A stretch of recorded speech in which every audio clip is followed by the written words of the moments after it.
Welcome to the online training for the JA Excellence Through Ethics program. We're going to look at the curriculum for this year's program as well as the schedule resources.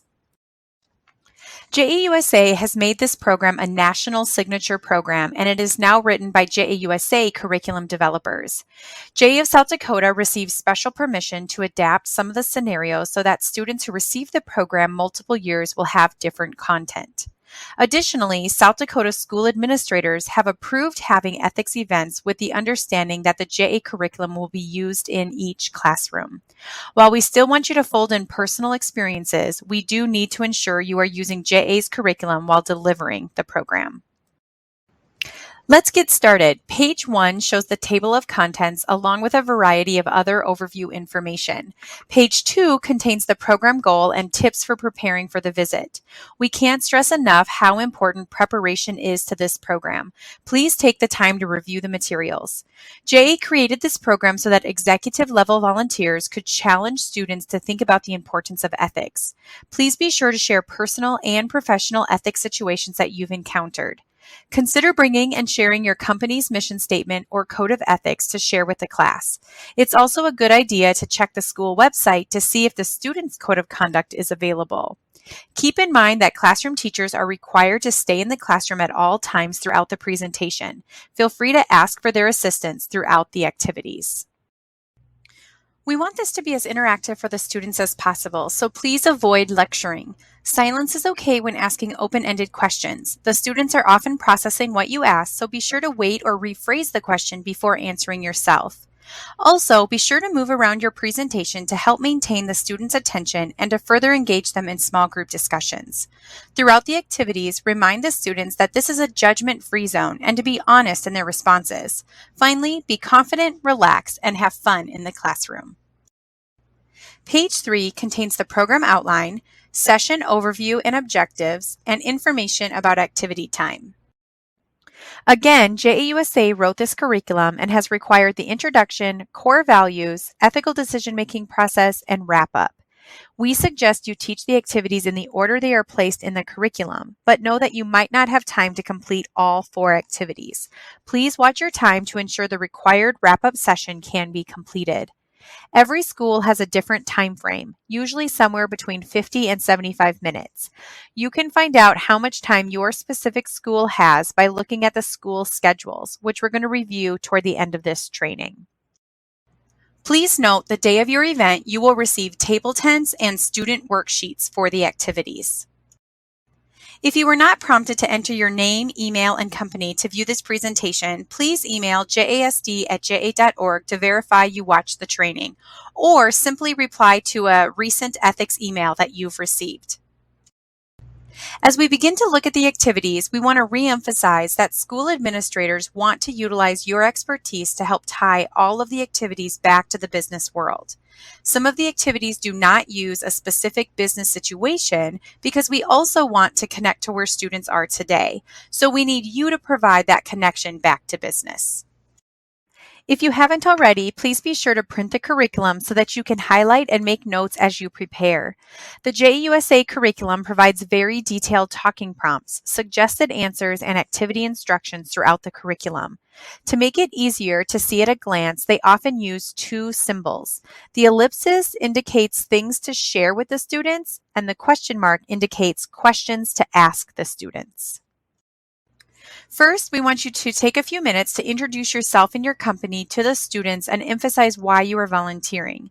Then, throughout pages 4 and 5, you'll see a series of questions and conversation starters that you can utilize to introduce the topics of ethics, core values, and interdependence. Then you'll introduce the students to a process to help them think about the questions to ask yourself when facing an ethical dilemma. Hand out an ethical decision-making checklist to each student. This will be on the front side of the student worksheet that will be provided the day of your event. Use the talking prompts on page 6 to walk through the process. We'd encourage you to use an ethical situation that you faced to help illustrate the steps. As time allows, pick and choose from the scenarios provided to talk through as a whole class, applying the decision-making process as you go. To wrap up the activity, be sure to emphasize that there will be times when you have conflicting values, but it's important to know your own core values ask the right questions, and make a decision that you can live best with in the long run. Depending on the time that remains for your school's event, there are 2 optional activities that you can choose from, which we'll look at next. The first optional activity is making the right choices on social media. As in years past, the topic of social media is one that teachers and administrators like JA to cover. There are no student worksheets needed for this activity. Rather, the scenarios to read are found on page 9. To introduce the activity, ask the students what types of social media they are using and which ones are their favorites. The curriculum notes that YouTube, Instagram, and Snapchat are the most popular social sites used by today's teens. They typically see Facebook as used by the older generations, so try to avoid Facebook examples as much as possible. TikTok is a new platform that is very popular. It's a social media platform for creating, sharing, and discovering short videos. It's an app often used by young people as an outlet to express themselves, so please know they might reference TikTok as well. After a short discussion, have the students stand in the middle of the classroom. Designate one side of the room as ethical and the other side as unethical. Then read a scenario from page 9 and have the students move to the side of the room that matches whether they think it's an ethical or unethical decision. If moving around the room is not optimal due to social distancing, you can also have the students simply sit and stand to show their agreeance. Before teaching in the classroom, be sure to read the possible responses on the right-hand side of the chart and highlight some key talking points. JAUSA has provided some excellent talking points to challenge the students' thinking. You or the teacher may have additional ideas to add as well. Have the students reset to the middle of the room before reading the next scenario. Be sure to watch your time as you may not be able to get through all of the scenarios. Along with the discussion prompts on pages 9 and 10, consider reminding students that not just employers, but also scholarship committees and college admission offices often check social media before selecting candidates.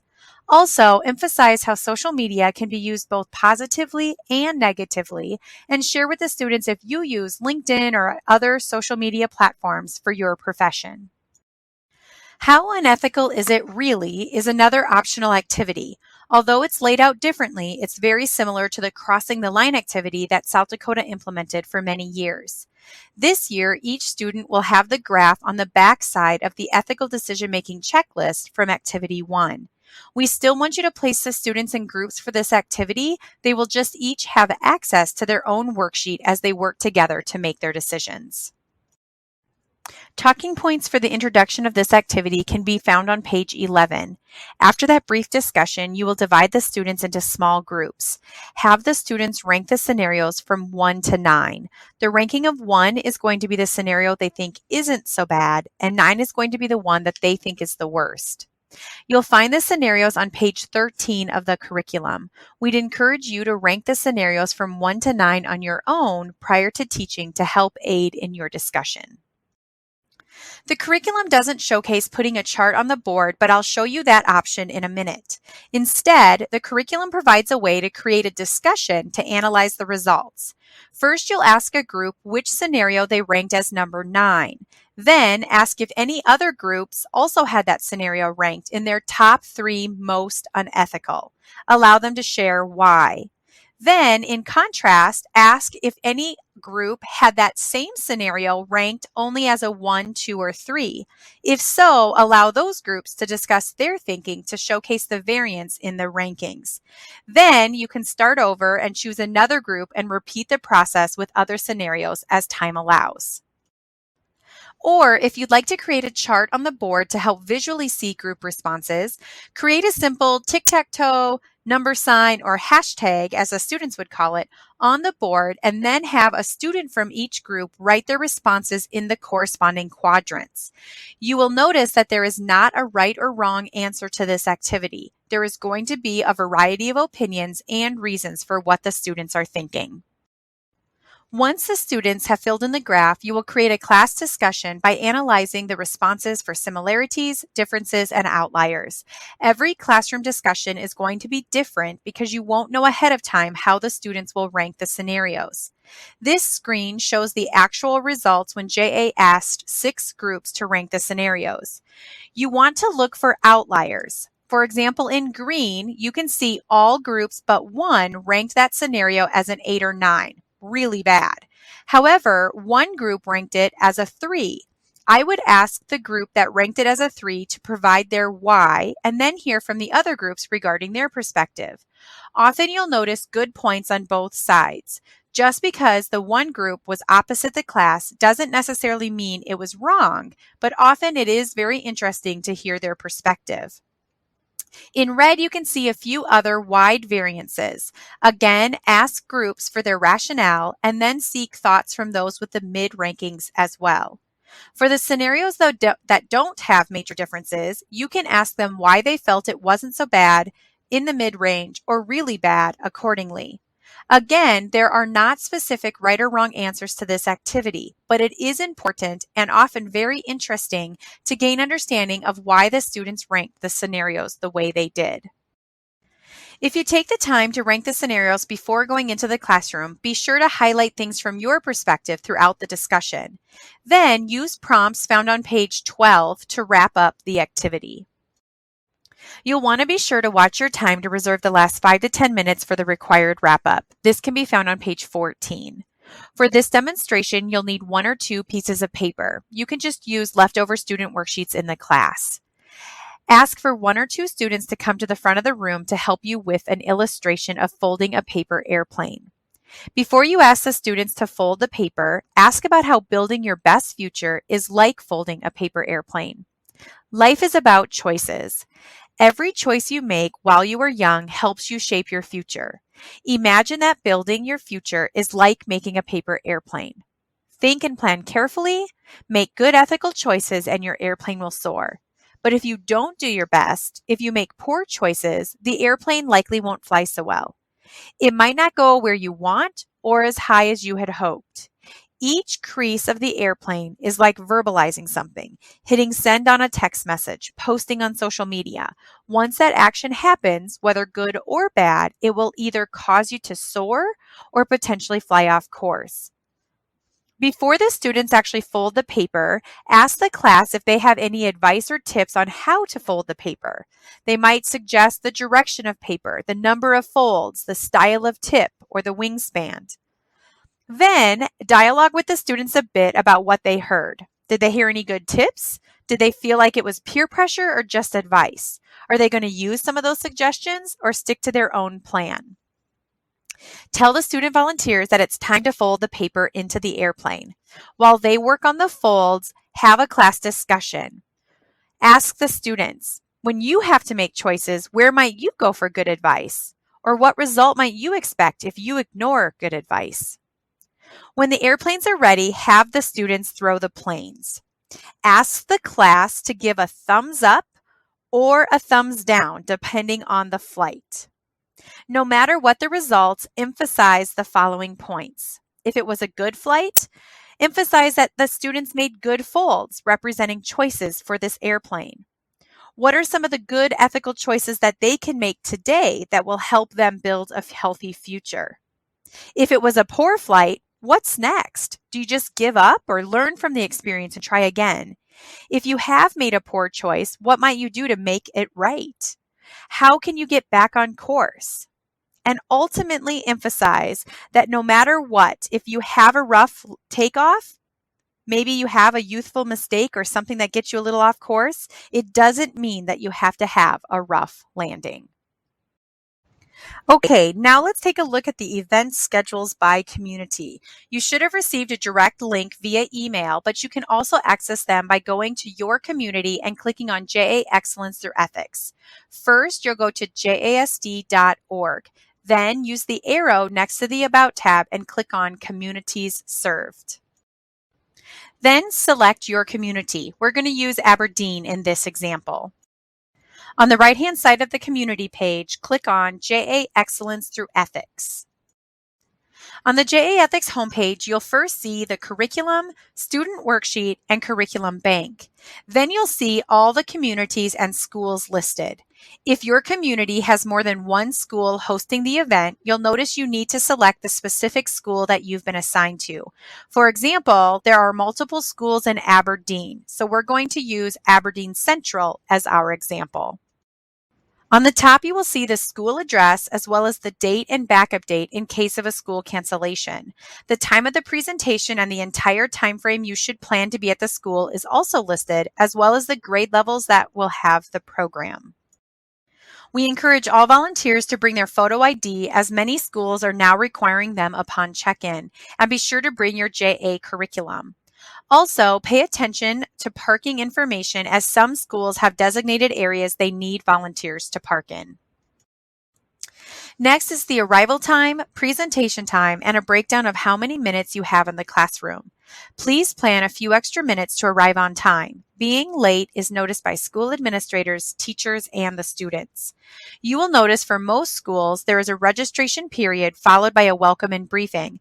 Then, students or administrators escort volunteers to the classrooms. When you are done, go back to the host or registration room where there will be a thank you and debriefing.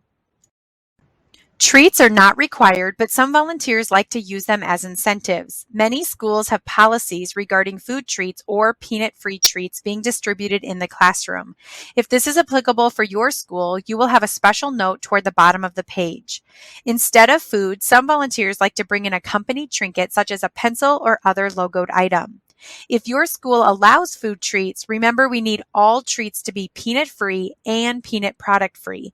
Some easy peanut-safe candies are Jolly Ranchers, Starburst, Tootsie Rolls, Skittles, Smarties, and Laffy Taffy. A few additional notes to highlight.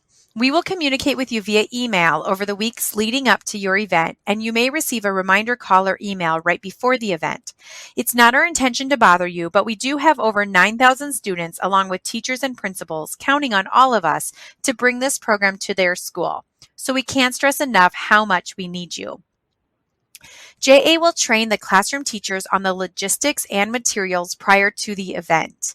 And although you are not required to contact your teacher, we will email your class assignment and teacher contact information closer to the event. We will be inviting media to the events, and there's a possibility a JA rep will be coming in to take pictures. Representatives from your community might be walking around, so be sure to let them know if you need anything throughout the program. And after the event, an online survey will be emailed to you. Please take a few minutes to complete the survey, as it really helps us to continue to improve the program from year to year. On behalf of over 50,000 South Dakota students, we would like to thank you once again for your participation. The JA Ethics program is just one program of many that impact students across the state. We have other programs in kindergarten through high school classrooms where volunteers teach 5 to 7 45-minute activities. The curriculum centers on money, careers, and business ownership. Each community also has community champions who provide local leadership. They help recruit the volunteers as well as work on fundraising and organizing special events to secure the resources needed to bring the programs to your students. Please let us know if you are ever interested in getting involved with other JA opportunities. We are excited to be celebrating over 50 years of empowering students, and we want to thank you for being part of that impact. If you have any questions regarding the ethics events or curriculum, be sure to give us a call or email us at the state office. Thank you for your participation and your commitment to teaching this program.